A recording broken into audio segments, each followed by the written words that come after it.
بسم اللہ الرحمن الرحیم۔ میدان سیاحت میں ایک بنیادی سوال یہ ہے کہ در حقیقت سیاحت ہے کیا؟ گزری صدی میں سب اقدارے اور سب چیزوں کے معنی بدل کر رہ گئے ہیں۔ ہر شے اپنے محور سے ہٹ کر نئے دائروں میں ارتقا پذیر ہوئی ہے۔ ایک صدی پیچھے ہٹ جائیں تو ہم دیکھتے ہیں کہ تب تک سیاحت کسی اور چیز اور کسی اور کام کا نام تھا۔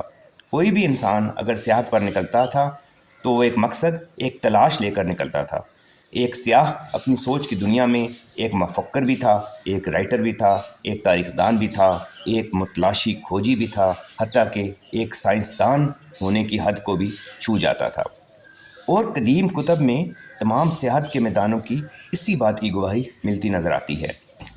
مسلمان سیاحوں کا نام لیں تو وہ ابن بطوطہ ہو، چائنیز سیاحوں میں فاہیان ہو، ہیون سانگ ہو، ترک سیاحوں میں اولیاء چلبی ہو، یونانی سیاحوں میں ڈاکٹر انتونائیس ہو، یا گزرے صدی سے قبل کے ان جیسے ہزاروں سیاح ہوں، سب سیاحت میں ایک ہی ڈگر کے مسافر دکھائی دیتے ہیں، یعنی کچھ کھوج، کوئی مقصد، کچھ تلاش۔ تمام مذاہب کے اولیاء بھی ایک سیاح کے پیمانے پر یقیناً پورا اترتے رہے ہیں۔ تمام مذاہب کی کتب میں بھی اور خصوصاً قرآن پاک میں بھی زمین میں گھومنے پھرنے کا تقریباً حکم ہی صادر ہوا ہے، مگر وہاں بھی شرط یہ ہے کہ یہ بامقصد ہونا چاہیے، ریسرچ ہونا چاہیے، اور اس پر غور و فکر ہونا چاہیے کہ آپ کیا دیکھ رہے ہیں اور کیا لوگوں تک پہنچا رہے ہیں۔ گزری صدی مادیت کی نئی راہوں کی کوکھ بنی رہی ہے۔ ہر سوچ نے، ہر راہ نے مادیت سے بھرا نیا جنم لیا ہے۔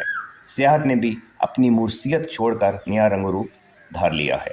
انسان چونکہ اپنے ارتقائی دور میں پہلی مرتبہ قدرت سے دور ہوا تو فقط نیچر میں چند لمحوں کے لیے واپس لوٹنے کو اس نے سیاحت کا نام دے دیا۔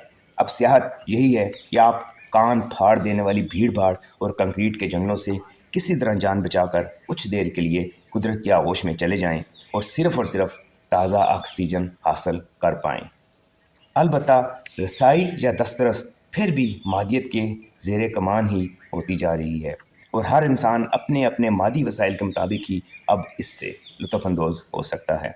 کوئی سوئٹزرلینڈ تک جا سکتا ہے تو کوئی اپنے شہر کے کسی پارک یا کسی باغ میں جا کر سیاحت کا لطف لیتا ہے، تو یا پھر کوئی چکوال تک پہنچ جاتا ہے۔ چکوال ایک انتہائی عجیب خطہ زمین ہے، جہاں پر سیاحت کے تمام لوازمات جو دنیا میں کسی جگہ ممکن ہیں وہ آپ یہاں بھی بھرپور طریقے سے لطف اندوز ہو سکتے ہیں۔ یہاں سال کے 12 مہینوں میں آپ کو 12 نایاب موسموں کو پوری طرح پرکھنے اور ان کو محسوس کرنے کا شاندار موقع نصیب ہوتا ہے۔ چکوال کی آب و ہوا، چکوال کا ایئر کوالٹی انڈیکس، چکوال کی ایگریکلچر، چکوال کا سطح سمندر سے ایک خاص بلندی پر ہونا، اور ایسی بہت سی چیزیں ہیں جو اس کو بہت زیادہ منفرد کرتی ہیں، اور شاید یہی وجہ ہے کہ اگر آپ 4 ارب سالوں کی بات کریں تو ارتقاء کے تمام عوامل یہاں پر ماضی میں گزرے نظر آتے ہیں۔ پاکستان میں اگر آپ کہیں تو چکوال کو یہ انفرادیت بھی حاصل ہے کہ یہاں پہ آپ بہت آسانی سے پہنچ سکتے ہیں۔ یہاں تک سیاحوں کے پوائنٹ آف ویو سے یہاں تک آنا بہت آسان ہے۔ یہاں پر آپ کو سال بھر محنت کر کے آپ کو ایک پلان نہیں کرنا پڑتا ہے کہ تب آپ 1 سال کے بعد جائیں گے، اور آپ پھر جس طرح آپ ناردرن ایریا کی بات کر لیں۔ دوسرا چکوال کی ایک ایڈوانٹیج یہ بھی ہے کہ وہ عرصہ جس میں کہ برف پڑ جاتی ہے اور ہمارا ٹورزم کا جو بنیادی مرکز ہے یعنی ہمارے ناردرن ایریاز وہ بند ہو جاتے ہیں، اس تمام عرصے میں پاکستان میں کسی جگہ سیاحت نہیں ہوتی ہے۔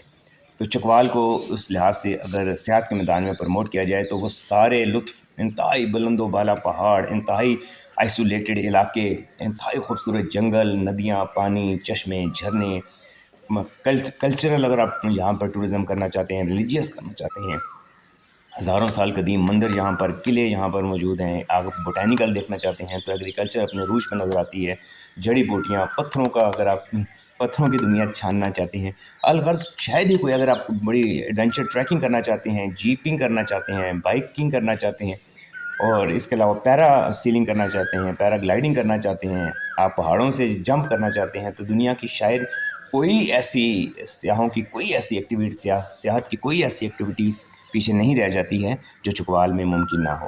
اور چکوال کے خوبصورت نظاروں کو ہم کوشش کر رہے ہیں گزشتہ 20 سال سے کہ آپ لوگوں کے سامنے لایا جائے، اور آپ پاکستانیوں کو اور پوری دنیا کو یہ پتہ چل سکے کہ چکوال روئے زمین کے خوبصورت ترین خطوں میں سے ایک خطہ ہے۔ آپ کا بہت شکریہ۔